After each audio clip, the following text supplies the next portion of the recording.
of an alternative single-user facility. This would ensure that any concerns about using facilities intended for members of the same biological sex of the person with the protected characteristic could be alleviated while maintaining the privacy of that employee. Now, perhaps surprisingly, given this legal background, the exact arguments that were rejected in Croft became the widely understood position of the law relating to single-sex spaces.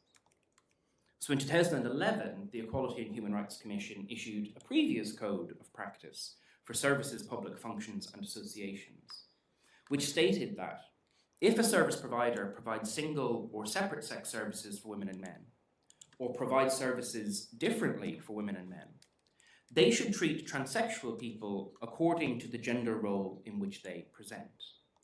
Now, that is the exact claim that was rejected by the Court of Appeal almost a decade earlier, but somehow it ended up in the guidance that the regulator had advanced.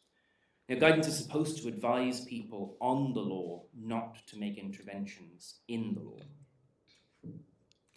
This guidance laid the groundwork for campaigning and training for employers and service providers across the country in the subsequent decade and a half, causing a near universal adoption of policies based on self-identification.